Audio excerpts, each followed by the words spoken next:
Are you ready to start a Pokemon business and wondering what it takes? Then you're in the right place because so am I.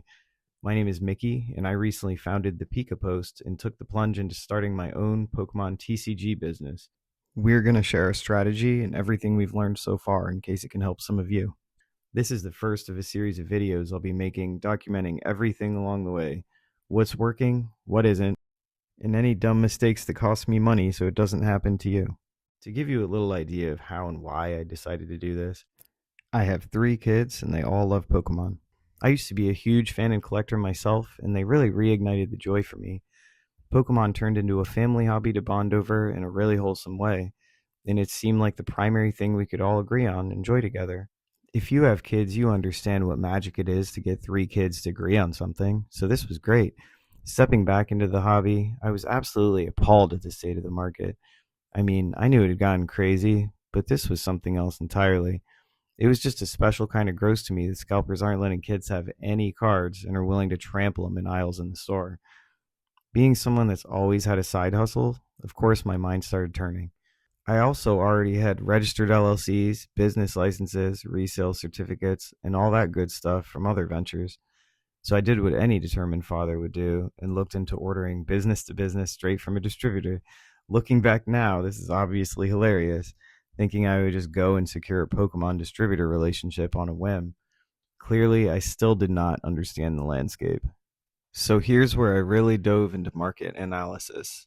There's no shortage of data out there in the Pokemon world, so I dove into the trends over the last few years: sealed trends, singles, vintage versus modern, Japanese versus English, slabs, and even the viability of restoring and grading. In addition to my own research, I began watching every YouTube video I could find on the topic.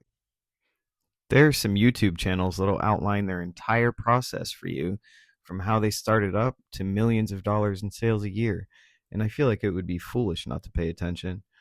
When I get into a new venture, I want to know everything there is to know, down to the brand of tape these successful businesses are using. Knowledge is power. Armed with hours upon hours of research, I decided it was a go. I began building a business plan and decided how the company should be structured, how it should start, scale, and long term goal of where we aim to be. I pivoted an LLC I'd already formed to this new business activity. If you need to form a new business, there are tons of services out there that will do all of that for you. Personally, I do it myself at this point because this is the fourth or fifth company I've started, but I'd recommend a service if it's your first time. It's well worth a couple $100 to save you the headache and confusion. Our strategy to gain some initial traction is going to be on two main fronts: whatnot rip and ships and singles. Although we're far from securing a distributor, we can definitely get our hands on some pretty decent prices on Japanese boxes, and growing on whatnot seems a lot easier than other platforms. They put us in front of customers, and people are already there to buy what we have. So the hardest and probably most important part, at least in my mind really, building a community becomes a lot easier.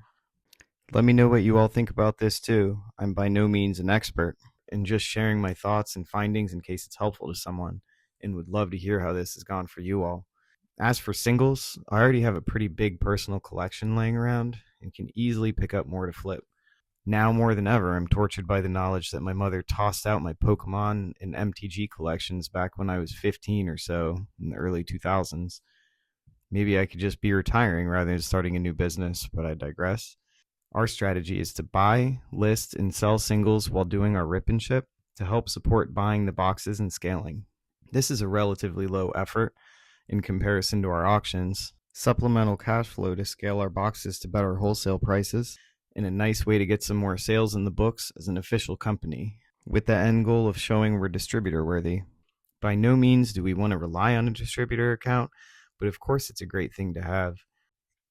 Anyway, this is just a short-term strategy, and we have plans for scaling into a different business model that I'll get more into in another video. Whatnot auctions are definitely not what we want to do in the long term, but so far it's seeming like a great entry into the industry. Again, the goal with posting this is for one newbie to help another and pass some information on to someone with similar goals. When we started, we decided we only wanted to do this if we could do some good, so we're about seeing everyone succeed together.